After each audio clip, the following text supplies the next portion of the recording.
Hey, yo, it's me, Pops Van Marmalade, and you're watching the Comics-Related Madness Network. Uh-huh. So come get some. CromCon. CromCon.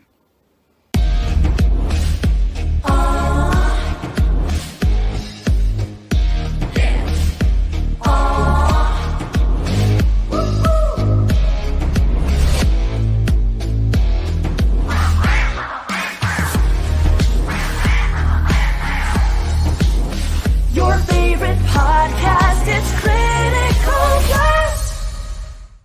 Hi, this is Tim TK, host of That Silverline Show on Tuesday. Join us at 11 p.m. Eastern, 8 p.m. Pacific every Tuesday night as we discuss pop culture and the joys of making comics. And I'm Scott Wakefield, host of Silverline's Wednesday Wham, where we talk about comic books and all kinds of great storytelling, sometimes with incredible guests. And we want you to join us Wednesday nights from 8 to 9 p.m. Eastern. We'll see you there. I'm Roland Mann, and I host Silverline's Silver Sunday. Join me every Sunday at 8 p.m. Eastern as we make mine Silverline.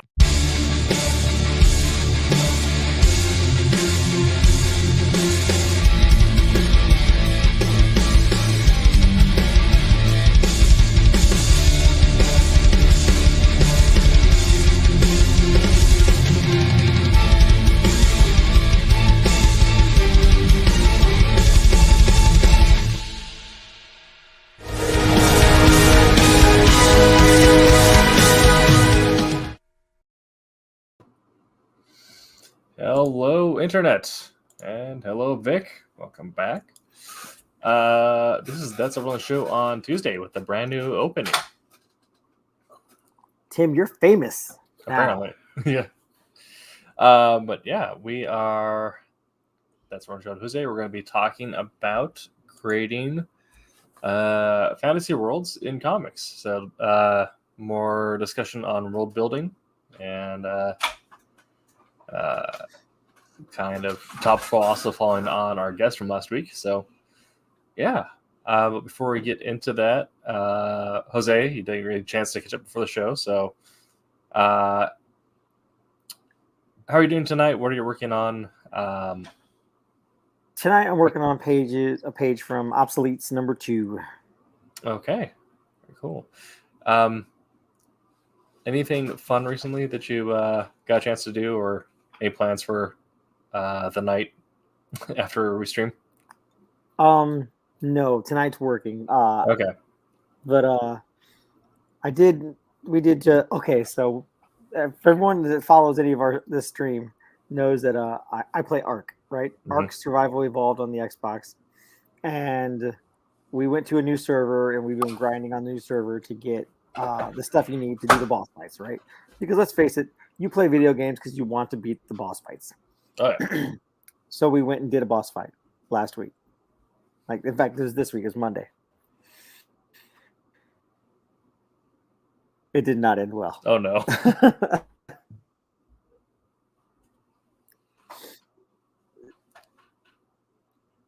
We learned that we can go in there with certain animals, but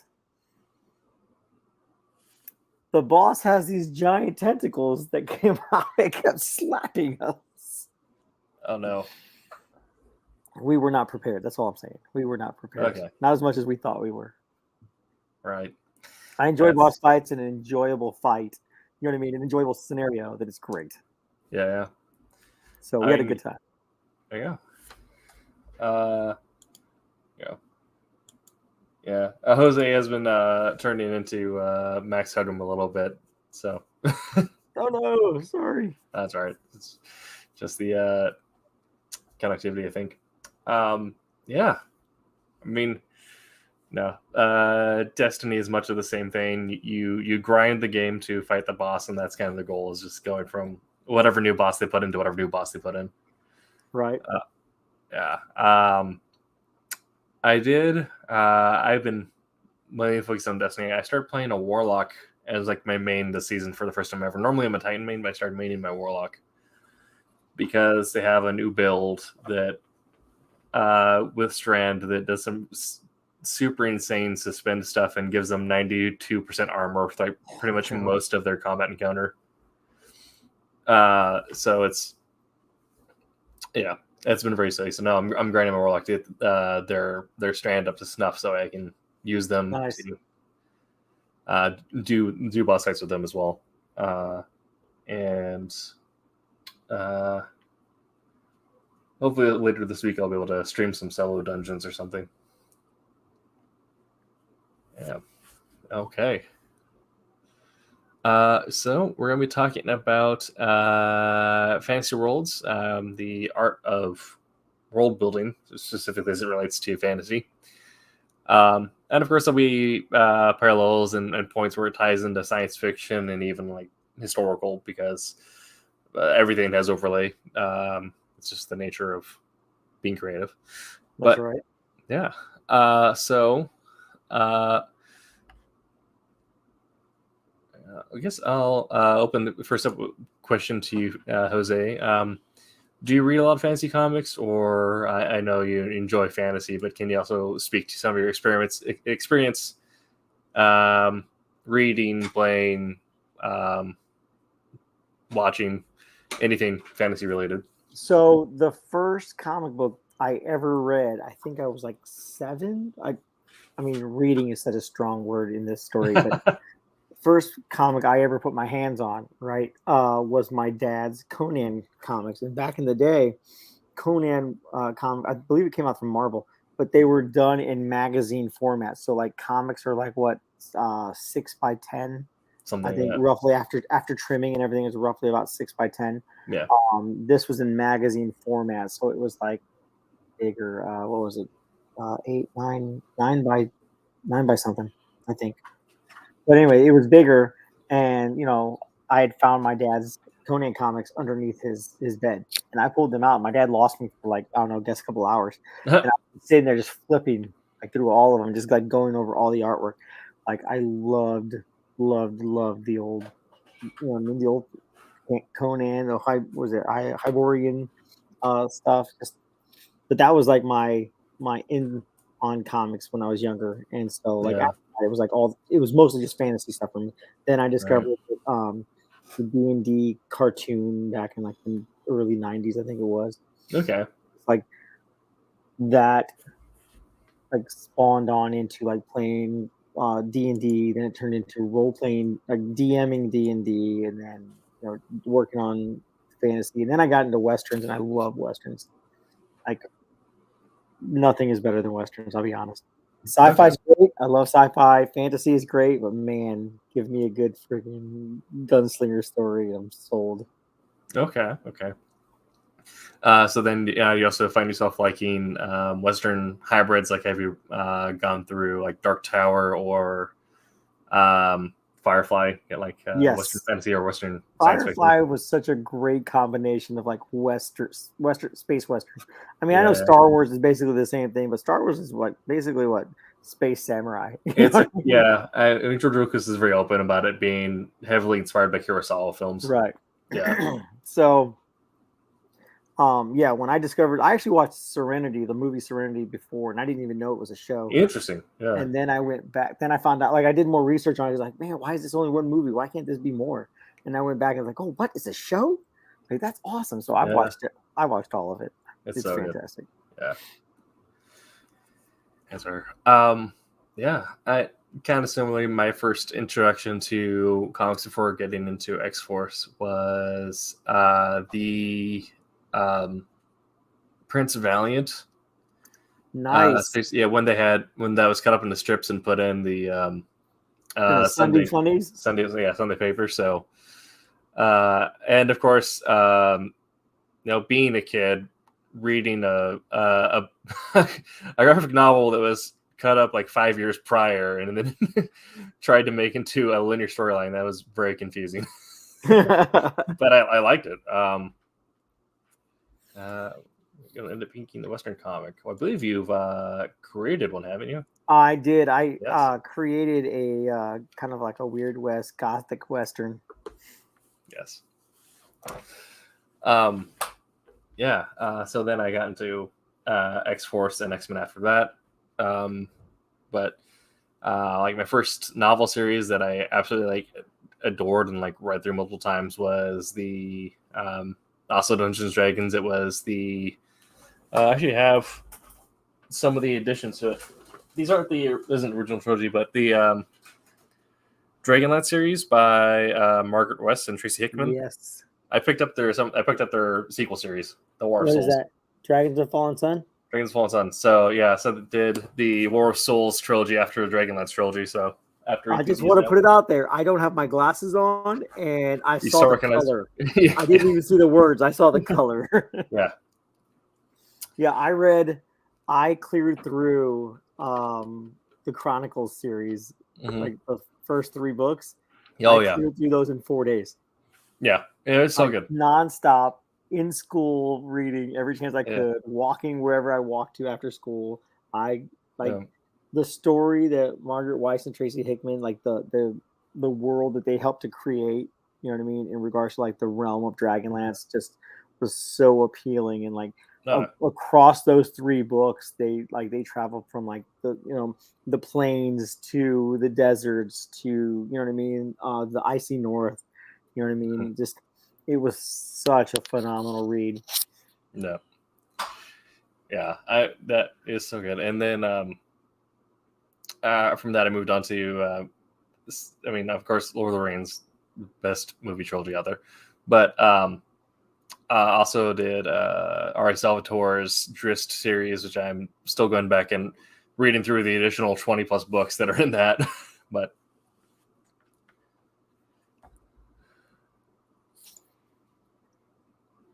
I don't know if anyone owns Dragonlance because it's owned by Wizards of the Coast, right? Yeah, Wizards of the Coast, but I know there's someone who works on it. I know they're working on for anybody that role plays, they're working on the campaign for it, aren't they? Yeah, they're making a fight. Yeah, it's already out for pre-order. Yeah, it'll be technically 5e going into 1 D&D since they're in the middle of changing editions. Give it some time, guys. Yeah. Viewers of the Coast, I'm just now adjusting to 5e rules. Please not change things up again. Yeah. 1D. The thing is, they realize how many people like 5e that 1 D&D is pretty much just 5e, but they've streamlined some things. They made the late game feel more powerful, and they made Rangers actually good. That's cool. Well, Rangers are pretty beefy, but I feel you kind of have to know the system. You have to know the system, and you pretty much have to roll Beastmaster as the other. Yeah. Well, Tasha's Cauldron introduced some cool Rangers subtypes, but other than that, it's been 1 D&D is all going to be handled through D&D Beyond, so it shouldn't. Outside of your campaign settings, all the core stuff is going to eventually get converted into essentially like an annual subscription service or whatever, because they're going to be updating through that. That bothers me. I like my physical books, so I know it's going to be weird. Get my physical books. I mean, I'm hoping they also release it as a physical, and then like if you want to get like the, up to date as much as you want, you do the online, or if you just want to get your book, and then whenever you get something cool that you want to get, you can get that book as well. But I will say, as an old school gamer, it was a treat when you knew the next new book was coming out that you can go to. Or when 3rd edition came out, I actually went to Wizard World Chicago at the time, and they had the book displayed, 3rd edition book displayed in like plexiglass, so you couldn't touch it, and that was pretty dope. Very cool. Yeah. So, no, I think with that, we kind of very clearly laid some groundwork for what some of our influences are for fantasy work. And a lot of fantasy, pretty much anything past the time of Tolkien is going to be heavily inspired. And even then, Tolkien, Lord of the Rings was inspired by the events of World War One. Yes. But you're always going to find elements of something that calls back to an earlier property. Like only things physical powers, so I can try and set up. Yeah. Physical copies are also great for that, and also it's fun playing D&D camping. Like some of our favorite things is just getting a cabin for like a weekend and playing D&D for 3 days straight. Nice. We did that during summer when my friends would have summer break. It'd be week-long game sessions. Yes. And you go home to eat, shower, and change, and come back. Yep, absolutely. And sometimes the showering didn't happen. That's fair. Yeah. I'm just being honest here. So there's almost like this element of passive research, which is just consuming media that you end up eventually taking and putting into your own world building when it comes time to do your own world building. But also there are elements of active research, which gets to be very useful when you're talking about, specific key elements. Depending on the type of fantasy writer you are, you might like more spending time developing the economics of the system. Like a Game of Thrones, Westeros has a workable economy. Like the entire world makes sense. And you go to Brandon Sanderson and, lighter economics, but a very in-depth magic system. I also need to read the Stormlight Archives. That's next on my list of books to pick up. Stormlight. Yeah. I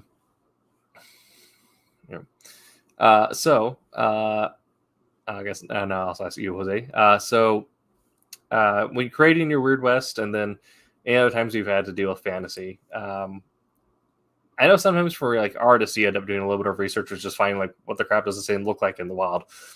But what kind of research do you do when working on fantasy worlds? Either you're creating your own, or even just looking at doing the art for someone else's writing. So for my Weird Western, I googled a time period, like a specific time period. When did Billy the Kid appear into the Wild West, right? When was Wild Bill Hickok? And then from there, I kind of picked a time period just past them where I really didn't want anybody interacting. I wanted it to be all my own characters, which is fine. You can do that in anything. But in doing that, I researched like clothing styles, like the styles for the time period. You know what I mean? I wanted some of the characters to be, somewhat accurate, right? Because it's Weird West. It can be whatever. I mean, if you think about Weird West, think of like the game Deadlands and stuff like that, which I hadn't played before. I actually made my Weird Western before I ever played that game. But you have like the idea like a steampunk stuff. You have the ability for like alchemaic stuff. You know what I mean? How they call them bedlams. But I looked up what would be reasonable for that, because the idea is my main character, in the first issue, he has a gun, and it's basically an automatic rifle, right? But at the time, there weren't automatic rifles, not really. You know what I mean? The idea is that it was basically a prototype that he got, and so he found it. He uses it to exact revenge for the things that happened to him and his, fellow protagonist. But I had to research what kind of guns were in the area. Like I wanted something that wasn't. I knew the Gatling guns had kind of been around at the time. At the early onset of the Wild West, right, in that particular time period, the pistols weren't like that you see today, where like the drum comes out, you can pull all the shells out. It was, you popped open the gun off a pivot hinge, and then you pulled the whole drum out and you put a whole new drum back in and snap it back together. And I mean, there's a whole process to it, right? But as you get closer towards the end, it became a little more simplified. You know what I mean? Little, not quite so in depth in regards to like having to reload your weapon. So I picked that time period because of that. You know what I mean? So I kind of modeled my gun ideas off that. But I mean, other than that, like I think I had a time period like it was like this onset of like a boomtown for silver mining is one of the ones. The town also has like a bunch of like pneumatic stuff. Like there's like steam powered heaters and stuff like that in this particular town. It spent the money it made. Like I mean, it really wasn't something that is really in that time period, but like you want something that's going to fit to make it look gritty and dirty. If that makes sense. But I did a lot of like mostly the research I did was like time period for clothing, for like weaponry, and not so much political, because I'm not a very good person when it comes to like writing politics, but like what was like the political theater, you know, what kind of like strife or turmoil was happening at that time. Right. Definitely. That's the interesting thing, is even when making fantasy, even if you go hard fantasy, you still end up finding the two big things they find is still technology, which is kind of funny because fantasy is usually a world that relies more on magic or on the weird. Right. And just general time frames, because even if you're doing something that's completely its own like setting and it has its own clock or whatever, like the first Law series by Joe Abercrombie is essentially like 800s England, but it's its own setting. And then it later turns into the like 1500s. But actually, no, it'd be 1300s, 1500s, about thereabouts. But it's this weird thing where it's like this whole, it's its own setting, but you're still very clear parallels that you have to figure out, like, okay, when did, like, you know, coal factories start becoming a thing, really? Right. Like, what was the transition from swords to guns like? And then from there, you do the weird stuff of putting that into magic, but you still spend a lot of time just researching technology and time frame.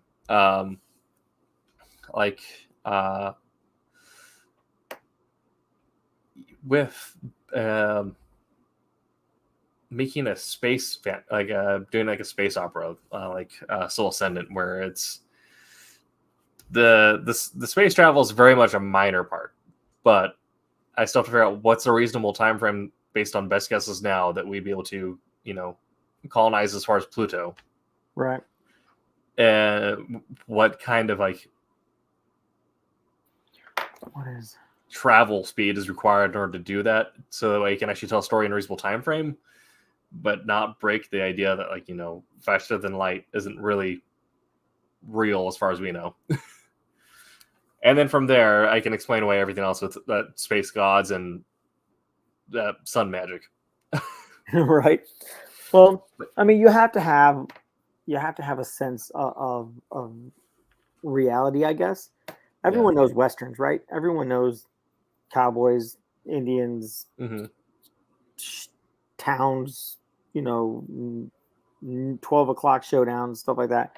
Yeah. So you want to take what people can relatively grasp with their brain, and then you pepper it with the, you know, the different unique aspects that you have for your story. So like that's the way I figured in regards to your space opera. You know what I mean? You have a relative idea of, you know, space and space travel and whatnot, and what we're accustomed to seeing in the various like sci-fi stuff that we have, and then you throw in the unique parts that you added to make it, you know, what I mean, to make it your own, to make it your own world, your own build.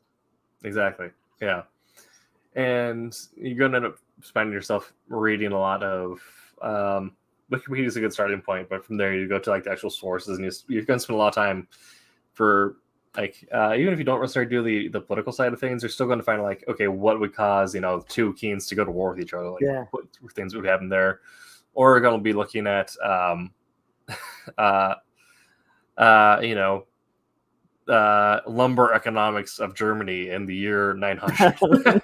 It's like, okay, I have an idea for a lumber village that the character is supposed to come from, but where would I play the lumber village? Because, you know, it makes sense for it to be like so far from a cosmopolitan town that would buy it, but if we have it completely isolated, then it's just like, well, who are they selling lumber to? Right. Yeah. Then it becomes what? Then it becomes a was it a one-off? Like when you have episodes of a show that just follows like a really nice storyline, all of a sudden there's this one episode that like deviates from the entire storyline just to create this one. It's like okay, listen, did the writer not finish the story, and so we threw an extra one in there? Just, you know what I mean, yeah. The Wheel of Time series actually has really good, like, as far as like town placements and like not touching on economics, but like having a like geographic setup, like I can see how these trade routes would all work together. Yeah. It's really good. I have actually never read a single one of those books. Yeah, I mean, just it's put that out there. My ex-wife has read them all. there we go. Yeah, I'd recommend. Yeah, if you ever want to read them, and if you don't want to like dedicate, a couple of weeks of your life, audiobooks, great. Audiobooks is the only way I can get through Yeah. books right now, just because I feel like back in the day, I used to read just books. I just sit there and just like, brrr, you know what I mean? Just fly through them like nobody's business. But now, like, I can't seem to sit down or find enough time for myself to like sit down. Or I'll sit down, start reading, and be like, okay, so much I gotta do. I gotta get up, right? So like, audiobooks allows me to put it on and still listen to it and still react to it. Mm-hmm. Definitely. Yeah, ElfQuest was interesting because I actually talked about one is weird because you had the elves actually be not like Tolkienian elves. They were very much like the idea They're of barbarians, weren't they? They were like more like Native Americans. Yeah, kind of. Yeah, they were kind of the evil empire, but much more aggressive. Right. Yeah. I have some ElfQuest books. Even for writers, audiobooks are great because you're spend a lot of time every day writing, but if you put a book on when you're traveling, like doing your commute or getting groceries or at the gym or whatever, then it's great. Right.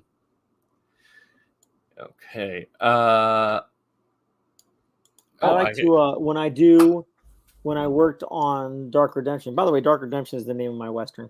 When I worked on Dark Redemption, I watched like every Western I can get my hands on. If it was something that was Western, all the way from like The Rifleman to, you know what I mean? Was it Tombstone, I think at the time came out. So because I wanted to tell a story, but I wanted to make sure that there wasn't already a famous story out there of the story that I wanted to tell. Like, did I take it from something else, or is it straight up like my own story? Like that was always one of my fears. I wanted to make sure that it was my own. You know what I mean? Yeah. I definitely get that.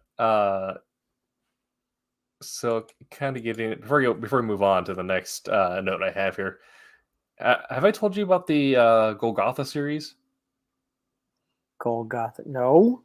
Okay. Well, the first book is called The Six Gun Tarot by R.S. Belker. Came out in 2014.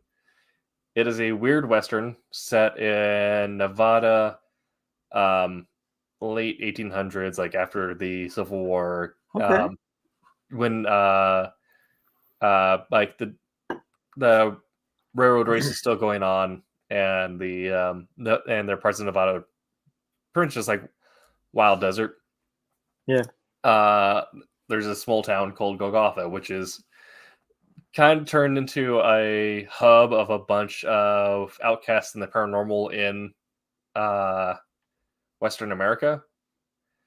So it follows a kid who is essentially inherited a curse from a Chinese medicine man. Yeah. A sheriff who is a revenant. It's the Walking Dead man from American Mythos, the Hanged Man. Okay. Yeah. The deputy is kin to coyotes. The mayor has a dragon's horde that he's and there's also involvement with a secret order of assassins that are trying to raise a family in that area, and essentially a form of the magic mob. Jeez, that's awesome. Yeah, it's really good. And also, but kind of going into next time. What was that book called? The series is Golgotha. The first book is The Six Gun Tarot. I'm gonna check it out. Yeah, and then it goes into. I actually have them back here. I have the Six Gun Tarot up by my bed actually because I'm actually still reading through that at the moment. Nice. But it goes into the Shotgun Arcana. I've seen that book. I might have brought it up on stream before. No, I think I've seen that book at a store. Maybe. They are fairly recent. Queen of Swords is the third book in the series, and that's the main trilogy. And then there's a follow-up which just kind of tells the story of the town several years later called The Ghost Dance Judgment. I like the name. Yeah. It's great. It is kind of a trip. It is kind of a trip of a book series, but it's cool because it handles. It's a Western that handles Native American mythos and mythology respectively, but also goes into like the English mythos and the like Mexican influence, everything that all kind of happened in that time period of America.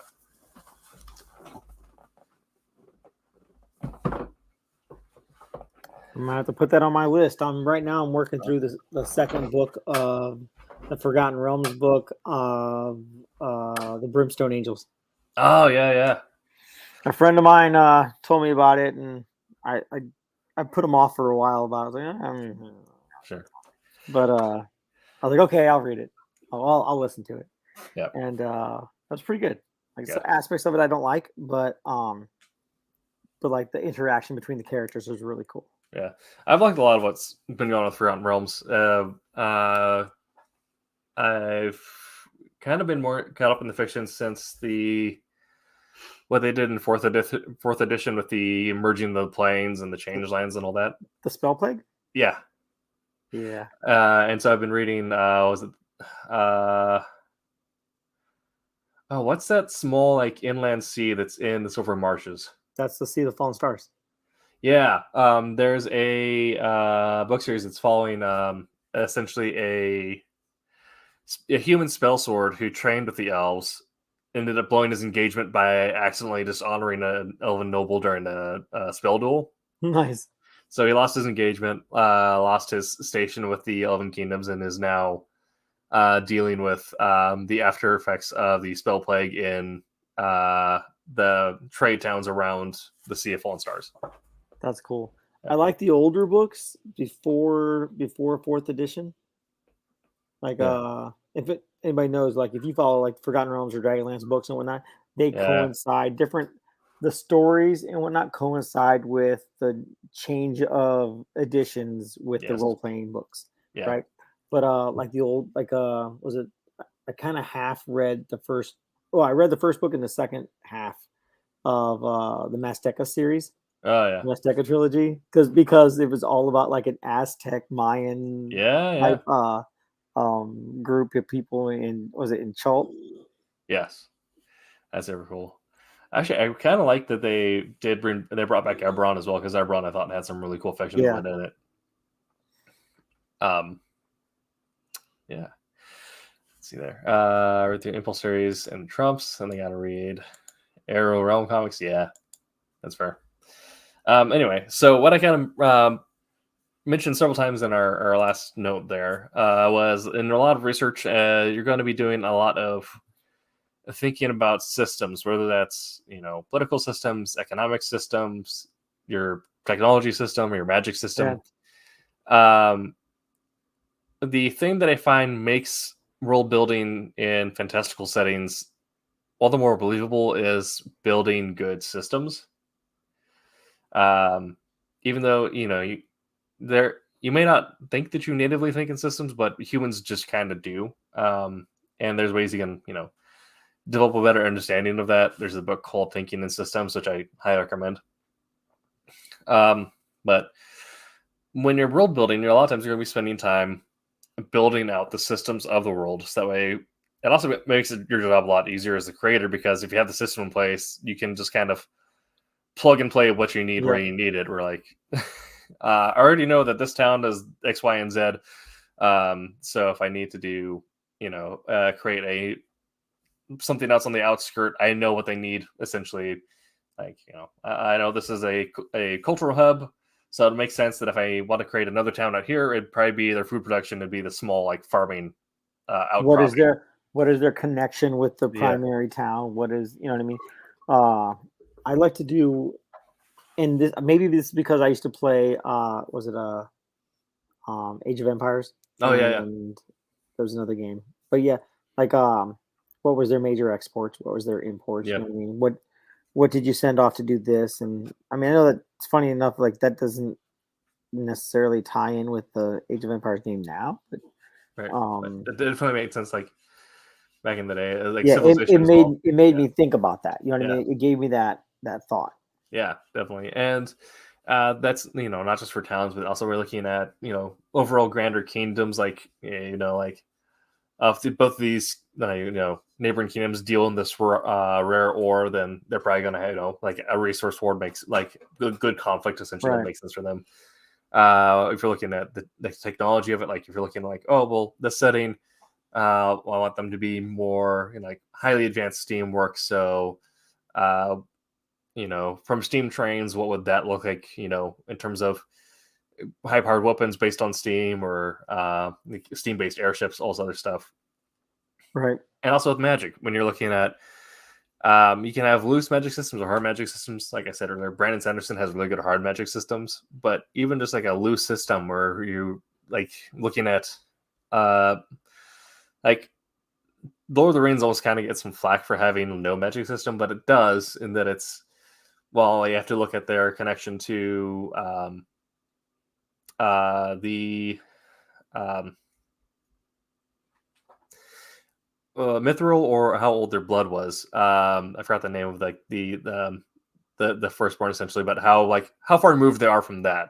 Right. It's like humans are so far removed, so they don't have very limited access to magic, but you have the Maiar, who are essentially angels, and because they're so far close to the creating everything, they have access to magic. If people get their hands on mithril, then they can craft magic. And so it's it's a loose system, but even then you have this like hard set rule. It's like, well, how far back does their lineage go? And you have older elves like Elrond and Galadriel who are like insanely powerful in magic, and then Arwen is strong, but not as strong as Elrond in terms of casting. So there's like weird little rules with that. So dealing with, I'll start with this one because I have the example straight in my head. Creating Soul Ascendant, I had a very clear system in mind that I had to essentially research and build out, which is based off of the Roman pantheon and where all those gods had dominions. And so I wanted each ascendant or demigod to have a set of powers that was directly representative of God's dominion. So I had a very set system of, well, each god lives on a planet because that's the Romans, when looking at the sky, they saw the stars, like, well, those are gods, sure. So make that sound to me. Yeah. So each planet had the god that the planet was named after. Each god had essentially a mythological setting already based, or mythological domain set to it. So Sol, being the sun god, deals a lot with sunbeams, solar radiation, or whatever. Vulcan, being the god of the forge, has a lot to do with fire and blah blah blah. Also is one of the two gods that actually lives on Earth.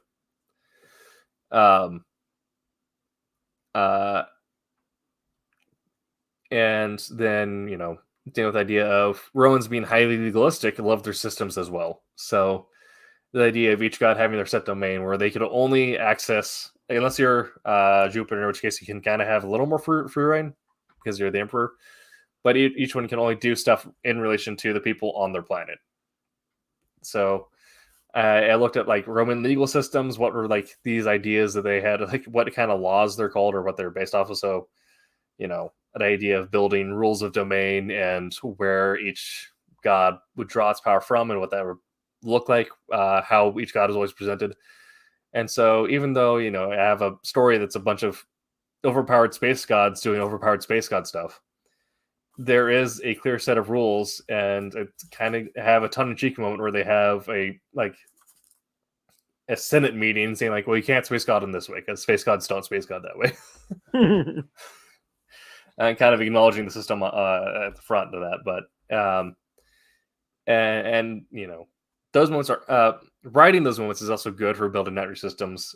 Even though you want to avoid exposition dumps, but building conflict around, well, someone's doing something that's against the system, or something's doing something that would break the system in some way or whatever, allows you to convey to the reader rather quickly, this is the system that everything you're going to encounter is based off of. You're right. And this is why we're telling this story now, because something weird is happening with it. But it allows you the ability to do that. You know what I mean? If you explain, not necessarily explain to the reader, but like for yourself, like when you're writing all your notes out and whatnot, if you written out your system for yourself, you know what I mean?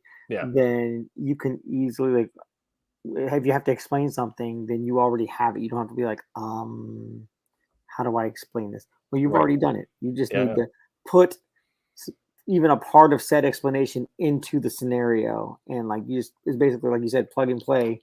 Yeah. Where you need it and where things need to be explained. Exactly. Representations of yokai and then their individual totems interact with the intent to use the totem in some way eventually. Yeah. I mean, exactly. Like, you just get a system where, like, this is the MacGuffin item, and this is like where, and each one essentially has its own path of intent where it can be used. Right. And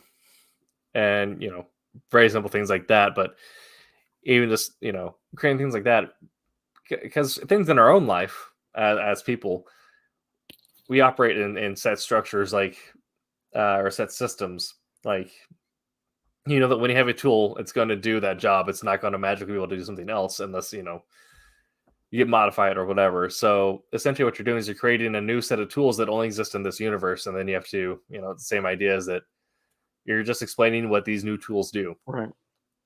And you want to avoid exposition dumps if you can, but I have a character in my Western, and I haven't brought her into the story yet. But I've already created her out like ages ago.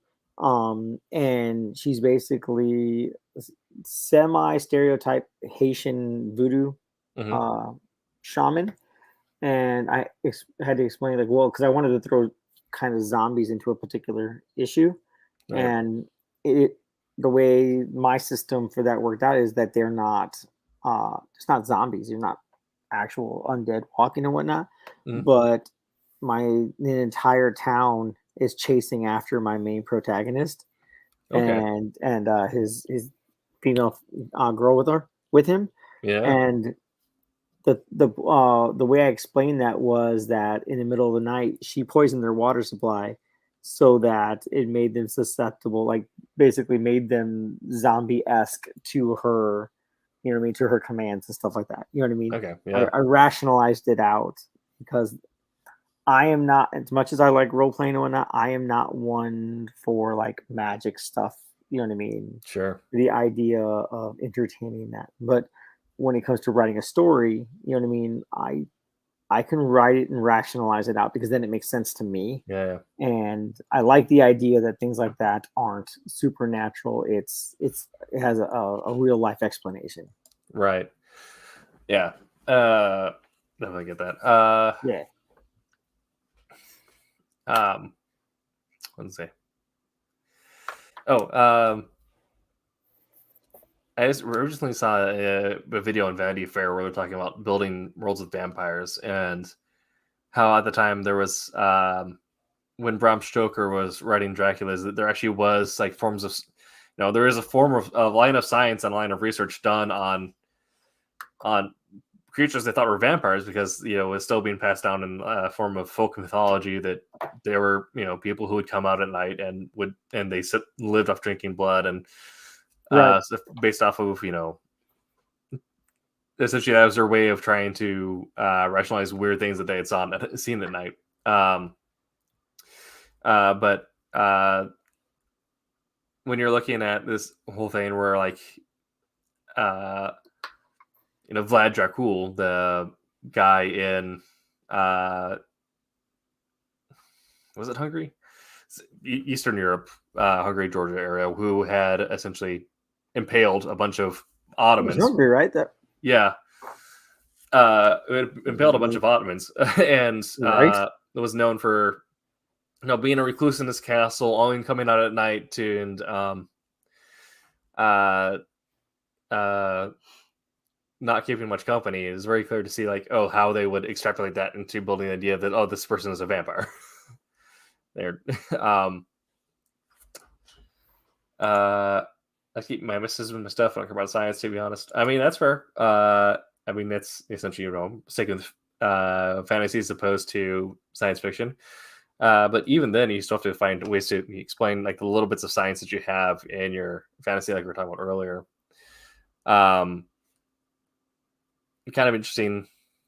Take on explaining systems. You could look at pretty much any. I'm watching Bleach right now, so I'm just going to use Bleach as my example. Nice. Yeah. Wait, the anime or the live action? The anime. Okay. Yeah. We can still be friends. Yeah. Yeah, I saw the new season. I'm going back and rewatching the old one. And got back to the Zanbakuto arc, which is So super. I had actually, not to change it, but I had actually started watching Cowboy Bebop. Okay. Because I watched the live action Oh show. boy. Yeah. I actually liked the live action show. Some aspects were pretty close to the anime. I feel like But yeah. Yeah, I feel like the live action show just felt like it came off bad. For people who had been fans of the anime for so long. Right. I think it they was should have gave it another season just to break it down a little more. Yeah. I don't know. I thought it was cool. I feel like if it came up by itself, it won't be received as poorly. If it was just its own isolated event. Yeah.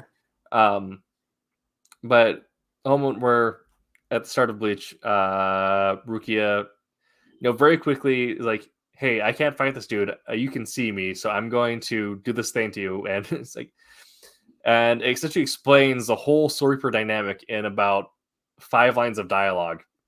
By forcing Ichigo to do a thing and creating some forced conflict, but it's just kind of like you can explain systems rather quickly by just forcing conflict on people. No, Right. This is a system and you're not part of it.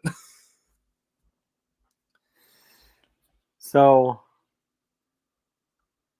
explaining. I was saying it's not necessarily like a it's not, you're not creating science necessarily, you're explaining it, because I mean, the way that I think they had looked at it in Dragonlance is that magic was the science of the realm. So the idea is that we create this, there's certain rune elements or powdered gems that or gems that you can turn into powder that you use as reagents, and so it's the idea of combining these different mystical elements that ends up creating spell results. Well, even in Dragonlance, it was you had the different aspects of magic, right? The different rogue colors, and those, even then, basically those powers were given. You learn how to manipulate the powers given by the moons. Yeah. Which is an interesting idea. Yeah. Kind of talking about examples of magic systems. Recently, I went thrift shopping, and I pretty much only thrift shop at bookstores, and I managed to find 7 different Dresden Files books. Nice. Just hanging out there. So I bought a bunch of them. Hey, are they sequential? Some of them are, but my favorite part about the Dresden Files is except for the first 6 books, they're pretty much monster of the week. Yeah. But that first 6 series, though, when I forgot, was it Bob? His Dresden's father's mentor, who's trapped in the skull. I think he just calls him Bob. But a lot of the system gets playing because when you get introduced to Harry Dresden, he's already kind of a master of the mystic arts in some aspects, and he's definitely a master detective. So they avoid doing the audience insert trope, except for on a few times where they pull in I forgot her name, but the detective to have him explain Adder.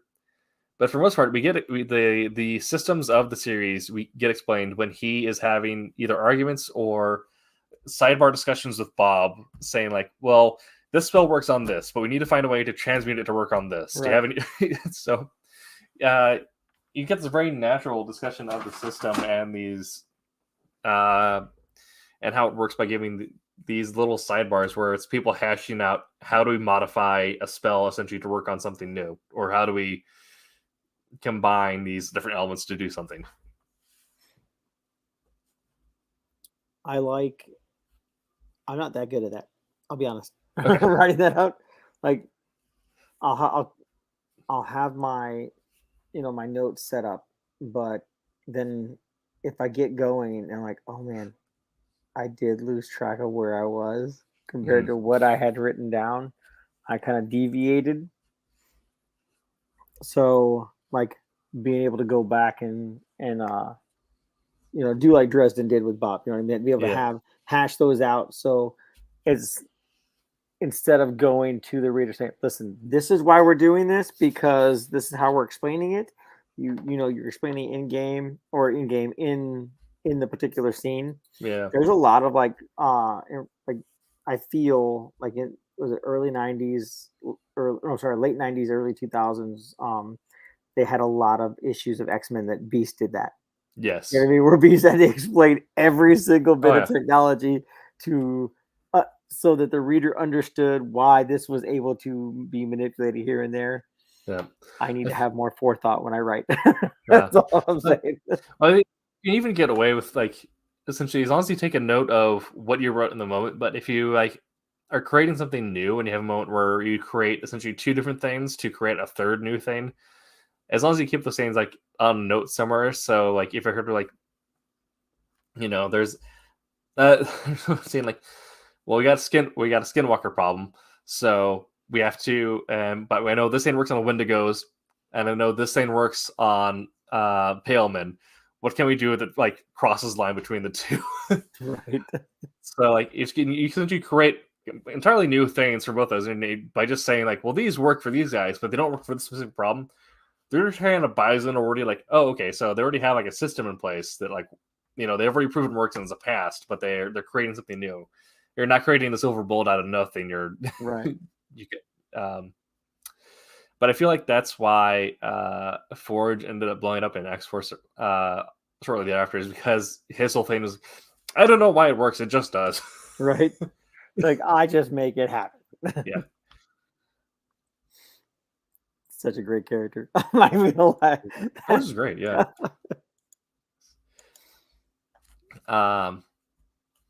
Yeah, just expanding after Jim Lee. You got next to Crochet. It's the best time. There's several stories and X-Men stories after Jim Lee, but you should stop before Grant Morrison. Avoid his first one, come back for his second time when he does Old Man Logan with magic going to limbo. That's fantastic. That was good. Yeah. That's fair. That's fair. Yeah. Like it was there's a storyline. It was only like a 2-issue. Honestly, I really think it was just like a filler run again. But it was Logan and Nightcrawler going to the Nerzak or whatever domain. So all of a sudden this black obelisk appears on the in the X grounds and whatnot. And so they go into this like portal realm where they're fighting all these shadow creatures. Okay. Yeah, I'm actually really like modern X-Men quite a bit actually, and especially X-Force. I like that they're actually making Beast more of a moral character. Like he has his own internal dilemmas. He's not just the smart guy, and that's his only thing. He's too smart for his own good. But wasn't he like? Didn't they make him basically the antagonist in like before Sins of Sinister? Right, they made him basically the protagonist. Sorry, antagonist. Yeah, he in X-Force, you watch him kind of go down the line of, okay, we're gonna do special we're gonna do like special forces type stuff. We're gonna make sure that we're doing preemptive strikes to make sure that we keep as many mutants alive as long as possible. Right. And then as more and more threats keep on coming up, he becomes more and more hardline into like we're gonna drone strike them before they're even a threat. Which ironically, he actually went into the past and pulled like past original X-Men to the Yeah. present to make Scott Summers stop doing that. Exactly, yeah. Right? So it is kind of interesting thing where now we're seeing like, or like, oh, it's just they're really good at hitting the note. We're like, being in the position of power was never easy, Right. and it's also really boring to have a morally good character in that position. Yeah. Yeah, true. But I do like how they've redeemed Black Tom Cassidy into being a morally good character, and that he's like, man, I just care about the veg. Like, Right. if the tree's good, I'm good. Yeah, But Black Tom Cassidy when he came back is they actually made him pretty cool. I did Yeah. like during the legacy virus, he ended up getting the legacy virus and he actually was turning into a tree. I thought that was Yes. super cool. Yeah, and you can see now that like he's definitely he has this weird ability or like ability now where he's not just like talking to the trees, but actually bonding with them. So like Yeah, he'll that's be like, cool. yeah, so he'll be like, there was a moment where I think it was I don't remember if it was Forge or if it was Kid Omega that pulled him out to do something, and he's literally like inside like the Genoshan tree, just like Wow. hanging out there, and you see like he's half planned at this point. Like, what are you doing? He's like, the veg is quiet. Like Tom Cassidy likes the veg.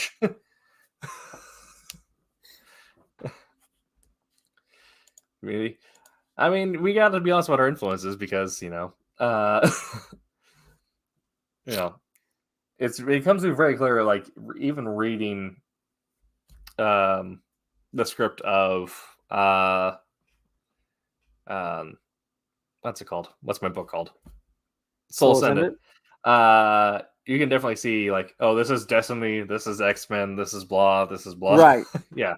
I mean, we're influenced by the things that we read, you know. And so when we talk about the OG X-Men storylines and stuff like that, like I said, when I went back, I was watching when I was writing my Western. I was going back and watching different Westerns that I've watched. I'm reading any Western comics that I've reread, just for me, so I know that I wasn't regurgitating a story somebody else wrote or somebody else did that I didn't remember that they did. You know what I mean? Sometimes, I mean, it's like telephone, right? You someone tells you something and you tell the next person, and on down the line, it changes into an entirely different sentence that than what it started with, because you interpret it differently, you change it around, but ideally you want that different story, right? You want that different sentence. You don't want people to say, hey, that's kind of what that dude said over there. It's like, oh, okay, well, maybe I was influenced by it, and now I need to and change my thing around, because you don't want to write the same story somebody else wrote, basically, is what I'm saying. Yeah. But also, picking good influences in life, but also with like art and media is, I mean, when after Powers of X and House of X, X-Men could not stop selling out. Like it was like, so seeing something that's new that's happening, like and sort of regurgitating, or not regurgitating, but ingesting, like, oh, this is what I like about it, this is probably why it's doing so well, and then figuring out how you can put that into your own media, to your own creation, right? They can definitely be, it's definitely very helpful when you because I mean,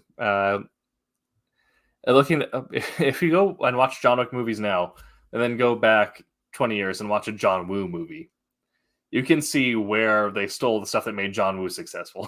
Right. Yeah. And, it's basically pictures of Dash 14 Titans. Nice. That sounds dope. So I'd read it. Yes. Yeah, and that kind of covers also our my next note, which is examples of successful fantasy in comics. But I guess Jose, did you have any more notes on systems successful fantasy representation? Something like that. No, I think we flooded people with the idea and the logic of system. Yeah. Okay. Next up here is the collaborative process. So comics by nature are collaborative. The writer, sometimes the writer and artist together will create the world, or sometimes the writer will create stuff and the artist has to create all the visuals for it. This becomes more so of a thing, especially with fantasy, because you're creating stuff that doesn't exist in the real world.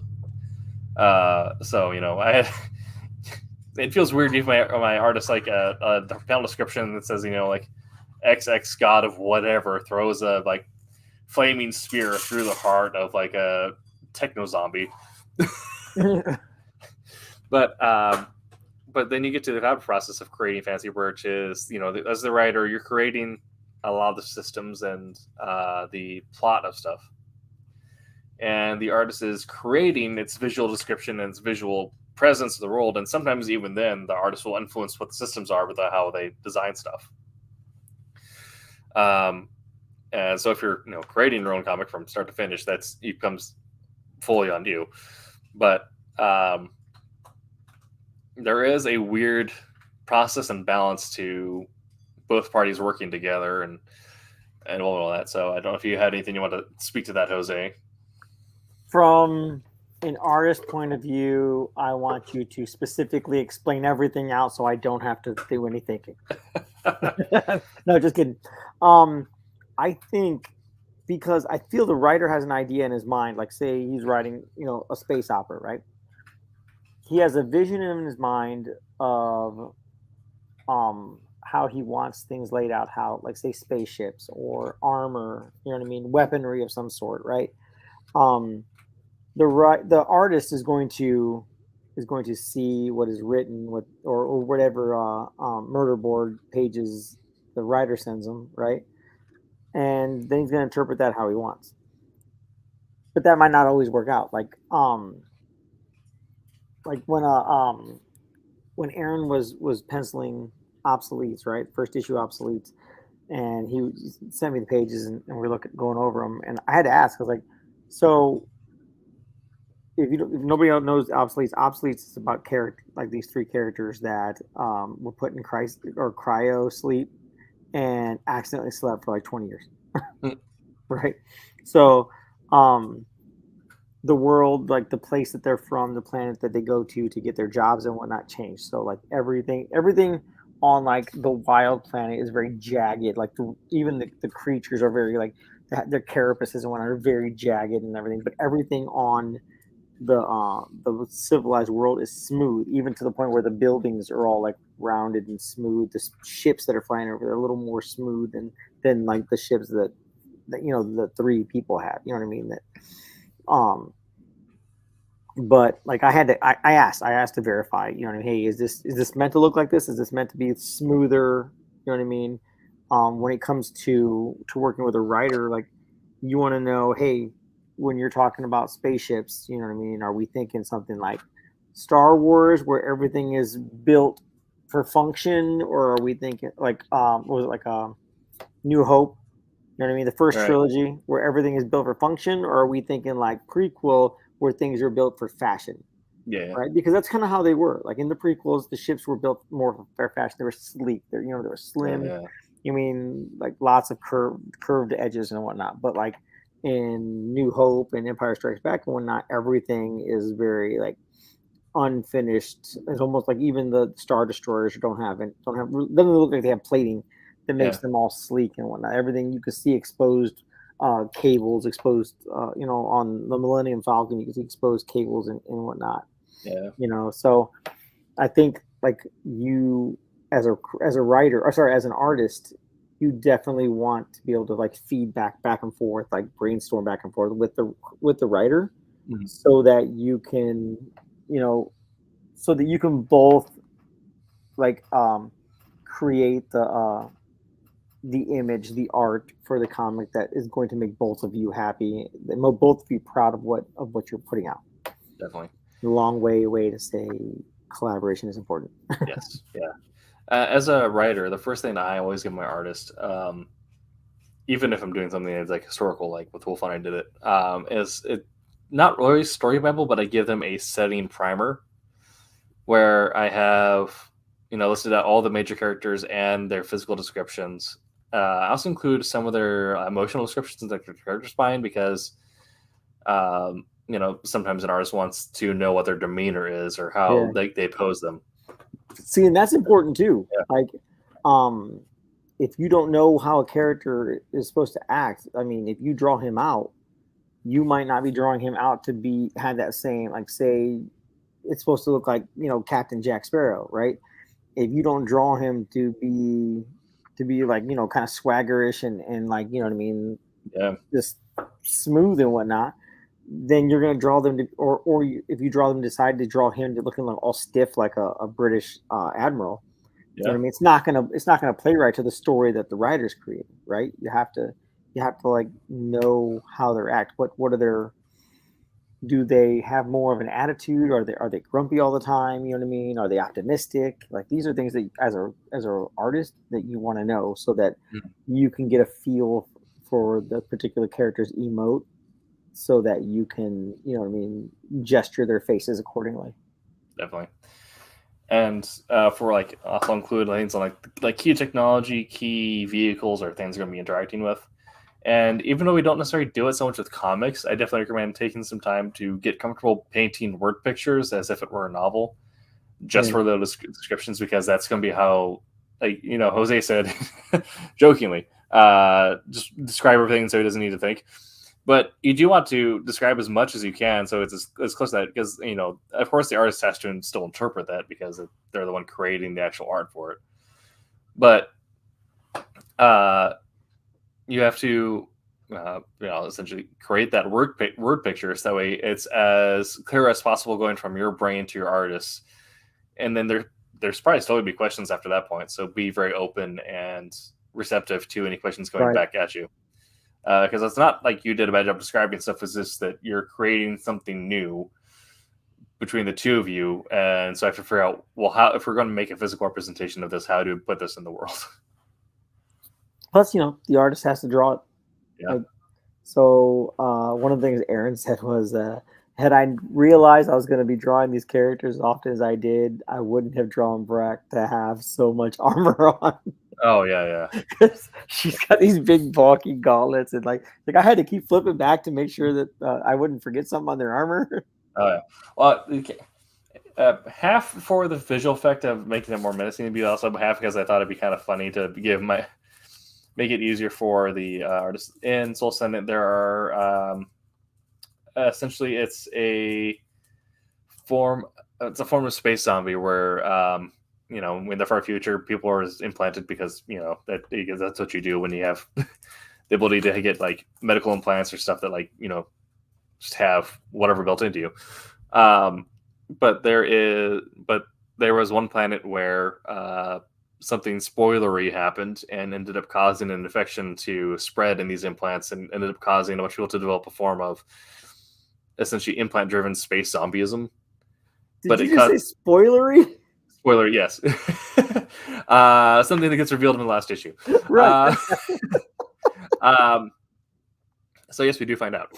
But the people who are zombies are essentially ends up drawing all of the and their exposure to deep space radiation ends up they end up developing this charcoal colored skin, and with and when we end up getting details on like blue veins, blue eyes, because the nanites inside their body are running rampant. But if they're running in horde from distance, it's just a bunch of black shadows. So it looks menacingly, but also they can tell my art let's do some outlines and then shade the entire thing. Right. Yeah. Don't worry about details. Right. Don't get comfortable with the colors. Yeah. You can spend as much time with the characters. The bad guys in the movie, just bust them out if you need to. Don't worry about them. And then even then, in the first issue, going over the descriptions of ship councils, or on the more fantastical mythological side, going into the resting chambers of the Earth goddess Terra. You end up spending a lot of time describing what exactly is going on there, because this thing doesn't exist. What's the artist going to do? And so, sometimes where they get an idea, actually, wait, I got this. Don't even bother. Which Jem did at points, which is kind of cool. But outside of that, like, you know, you got the Terry Pratchett thing where you're Discworld where you're saying like this is a florp snop and you're not giving any description. Right. The artist is going to draw what they're going to draw, like, and you have to deal with it.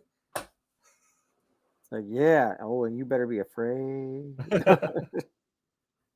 don't know what I'm going to be afraid of. I like back. I like older books, right? So, Yeah. like the old Time Machine, right? Mm. The way they explain the Morlocks. Yeah. I don't feel they explained them very well. No. Right? And they give a little bit of description of like, oh yeah, these are like, hairy people that can see in the darkness. And like the description, I feel like I remember that the descriptions just were way more vague. And so like when you go and watch like the old Time Machine movie, right? Mhm. Like there's a British one that they did. I was like, that is not at all how I pictured them at all. There's a British one, there's the animated one, and I think there's a more recent one also. Like, With and Guy each time, Pearce, yeah. and each time their appearance varies wildly because they're just because there was no like thorough explanation. I mean, Mhm. somebody may have understood it better than I did, but Yeah. and I was young when I read it, but Yeah. not me. But I guess they also like draw a comparison that with how much Tolkien describes stuff. If you look at how elven garments and orcs were described in the books, then you go to the Peter Jackson films, and then now the Amazon TV show. It's all the same design because he just spent so much time figuring out what exactly they look like. Yeah, he's pretty descriptive. I feel that was so. What was that? The movie? I can't remember the dude. The dude who played Beast, I think, plays him, right? Yeah. In a movie where it's basically him like out in war, right? Okay. And I can't remember what the name of the movie is. It's recent. I think it's called Tolkien, actually. But I feel that they tried to incorporate what he saw there, because they did a lot of like what he saw there, when he was in battle and stuff like that, and like kind of tweaked it up to make it look like certain things. Yeah. And I feel that's, I mean, imagine that's how he envisioned everything. You know what I mean? Yeah. So like when he went to go explain things, I feel that he explained things and he explains things a lot more than H.P. Lovecraft. But I love the way H.P. Lovecraft explained things too. But there was just, I don't know, he's very detailed, I guess is what I'm saying. Yeah. And even then, like the same idea for Gollum. It's just figuring out how you'd create that the physical depreciation every time it changes based on the technology available. Didn't they have Gollum in the animated The Hobbit? Wasn't he in The Hobbit? I think. I don't know, but I felt there was somebody looked like a frog. Because I know Gollum was in The Hobbit, but in the book, but I'm not sure. It's been forever since I watched the stuff. Right. There is now a Gollum game coming out, which is about the time that Gollum was captive in Moria. Yeah. When he was tortured by Sauron and how he escaped. So you're playing as Gollum making his escape, which is kind of interesting because that's, that was like a big thing that just kind of gets glossed over. That doesn't at all sound appealing, like something I would want to play, but I would totally play it. Exactly. It's going to be like a classic like action adventure platformer too, but in 3D, which is going to be interesting. That's interesting. Yeah. Okay, maybe I changed my mind. Yeah.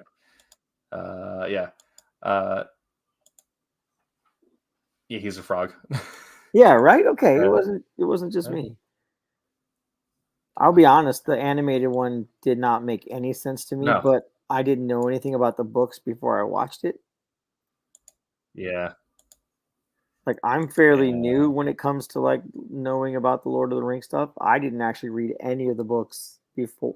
To be fair, I still technically haven't read any of the books. They're pretty thick, but yeah. But I've done some like research onto them. You know what I mean? Like looking them up because I wanted to know how this character was explained. You know what I mean? Yeah. I ended up getting the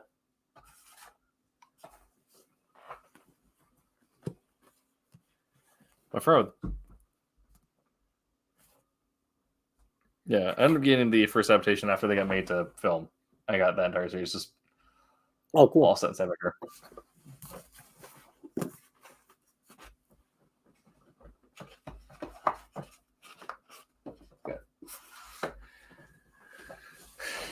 That's another thing. World building is building your own encyclopedia like the Silverline, and you don't need to do that. But if you want You're to, not wrong. I have a bookshelf right here. yeah. But sometimes when you work on a property for long enough, you probably will end up building an encyclopedia. I mean, I have one for Soul Senate, and it's still only like volume 1. But also, you're pulling from so many mythologies that you're like, well. Oh, another book you should probably have on your collection is was it the Dinotopia books? Dinotopia. Okay. Okay. I'm telling you, they're not too bad. And then there's, from an artistic point of view, there's a book called Light Shadows, I think. And the dude that did the artwork for Dinotopia did those books. Just so you know. Yeah. I have those books. They're down here. And like I said, from an artistic point of view, those books were really good about. But like, I didn't know. I got those books first, and then I found out that it was the same artist that did Dinotopia. And then I looked up Dinotopia, and that was actually pretty cool. Nice. And there's another artist that posted stuff on a while back on Instagram or whatever. Maybe it was DeviantArt of a Dino Western. Where instead of like cowboys and Indians and whatnot riding horses, they rode like different types of dinosaurs. Oh, also, if you're a newer artist or you're just you don't ever new, if you just want to save some brain space or you're trying to figure out good ways of conveying ideas, if you're building out your description for settings, locations, or like moods for scenes, well, this is one of them, but the Writers Helping Writers Thesaurus series, super handy. Negative trait thesaurus. Yeah, there's 5 books here. Negative traits, urban setting, rural setting, positive traits, and emotion thesaurus. Those are hiding in your graphic novels, aren't they? Don't lie. Yeah, they're all just here. Oh, okay. I have them handy. They're right next to my copy of Altered Carbon. Nice. Yeah, and also my book on language structure and use. But those are super handy for writers. Just if you're trying to think of all different ways you could describe something or all different like traits you want to give a setting or like the emotional context for a scene. It allows you to look up all the different ways you describe it or like how to be more specific. That's actually pretty cool. Yeah. So if you're like, I want something to be hopeful, but like specifically a different type of hopeful, so you're going through and like trying to find like you can see like what different like traits relate to hope, how readers interpret it, how other writers have used it. Right. Yeah. It's very handy. That was it. That would have been handy when I was creating Dark Redemption. Just saying. Yeah. It says like cowboy on a horse with some guns. Yeah. All right. Now I'm gonna go find that book. Thanks, Tim. More reading. Exactly. The nice thing is you don't necessarily need to read all the way through it. You can just use it like as a reference for when you create and choose. Yeah. It's like when you're creating a character, like, okay, what's their spine? Like, what's a good way of describing this negative idea I have for them, but how would I actually like put that into words or how do I put that into action? Yeah.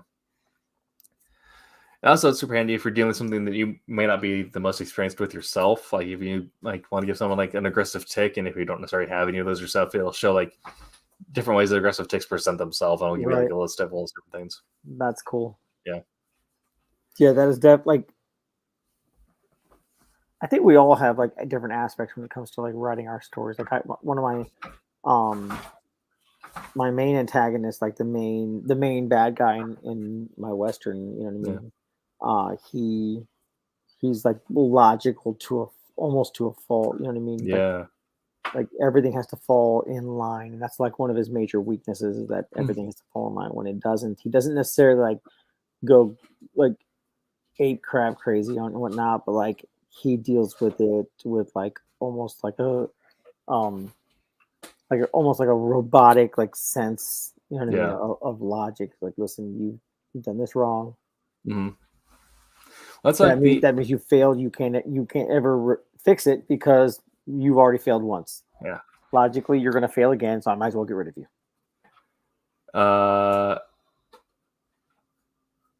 There. Yeah. I mean, it's the thing we're like looking at creating characters is that like a lot of times, you know, the villain is going to be a mirror of the hero in some way. It's just at some point the villain had a trait or made a choice, so they put them down the villainous path. Or they have something to prevent them from essentially like rationalizing in a way that is positive. Like Thanos, right? Yes. Yeah, I mean, well, yeah. Movie Thanos is the thing. Like, you know, like my people died out. I want to create a universe where that never happens to anyone again. And he ends up dealing with that same logic issue where looking at the rules of thermodynamics, you can't just double the amount of resources. Well, right, because people just scale to meet the demand always scales to meet supply or whatever in terms of energy. But when you're looking, instead of, you know, he's too much of a pragmatist. He's a pragmatist to a fault, where he is like, well, I can't just get people to negotiate and work with each other. I can't just do like No, you have to eliminate. No one's going to work to make this happen. I just got to do it myself. Yeah, exactly. As opposed to comic book Thanos, who is, I can't give my girlfriend flowers, so I'm going to send her dead bodies. Yes. Well, the problem is that, like, also his girlfriend is death, which is he's like his idea to her is like, I'm just going to give her, like, you know, as much death as I can. Even though she's like, hey, I don't want this to stop. Right. She actually is. I don't know if you followed Deadpool at this point, but Death is actually in love with Deadpool, but can't have Deadpool because he always generates. So there's actually been an on-again, off-again relationship between Deadpool and Death, that whenever he's in a state near death, they are able to, like, essentially have a rendezvous. Oh my god! That's also why Thanos hates Deadpool. That's messed up. Oh my gosh! It's really funny. Yeah, I mean, you look at the Deadpool, you homewrecker. Yeah, exactly. Yeah, it's pretty great. Yeah, I feel like we've kind of gone over a lot of stuff when it comes to world building. Well, there's a lot to world building. I think there is. I mean, I'm sure people can simplify it down, but like really, if you want to have a very like vivid or dynamic world, or like something that's going to draw people into it, you know, you got to do your research. Mm-hmm. You know what I mean? You have to consider all avenues of what is going to go into this world, and you have to find someone who's going to read your mind. Draw it out correctly. Yeah, and you have to, you know, when you're making those avenues, you have to create either systems or setups that, you know, that the reader can rationalize with, and allows them to make sense so they can buy into it. Because it's the whole idea of, like, you give them a little bit of something so they can buy into the bigger weird thing. Right, and that's honestly the sole reason why I made systems for the stuff I did. Not, I understand that it is a story writing like tool and aspect you should be doing, but when I did it, it wasn't for that. It was so that I don't forget what I wanted to, you know what I mean, why something was going to happen. Otherwise, I was going to have to explain it later, and I'm like, how did I explain that to myself? And that's where that came from for me. But like, then later on, I learned, oh, it's an actual like story building technique. Yeah. So we don't have anything on the schedule yet. So I'm creating the next schedule. So we can kind of talk about it, but I'm not sure, not just 90s X-Men, but we're going to just do like 90s media trivia next week or something like that. You guys are all in trouble. Yes. I actually have total creative control, so the powers that be don't really get a say in how I run the Tuesday show. So, as far as I know, I have total creative, which is super nice. So yeah, I will be putting that in the schedule. So we'll be doing a little bit nice trivia. So if anyone was watching the VOD or in chat now, Vic, of course, and we'll just be Jose. I'll put up some multiple answer things so everyone can play along. But if it's me, I win all the ice cream. Yeah. Just saying. Very good. All right. And it won't just be like traditional game show. We'll also take time to explain things and go over stuff. So it'll actually be it's kind of going over the weird bits of 90s media that either got overlooked or they don't get talked about too much because it influenced a lot of the type of stuff I create. Like a lot of my stuff is very clearly influenced by like the 90s anti-hero boom, but there's a lot of very weird and wacky stuff that came out at the time that is very fun. Right. And I feel that my stuff was influenced by like OG spaghetti westerns. Yes. Like even the other story I'm creating about my Devil Boy. Mm-hmm. Like I envision scenes before I start writing stuff out, right? And I'll write out the scene, right? And it's always like that was it Once Upon a Time in the West scenes, you know what I mean? Or the Clint Eastwood scenes. Yes. Like there's always scenes like that for me, and like that those are I feel like character scenes. Like the scenes like, you know, you throw in there because you want someone to feel a particular way about your character or about the situation about to happen. You know what I mean? So cool. Okay, well, be sure to check back Wednesday and Sunday at 8 p.m. Eastern for the Wednesday Wham and Silver Sunday. We'll be back here at 8 p.m. Pacific time next Tuesday talking about 90s media. yay. Yeah. So we'll see you guys then, and until that time, Make mine Silverline. I'm April Hunter. Make mine Silverline. All right.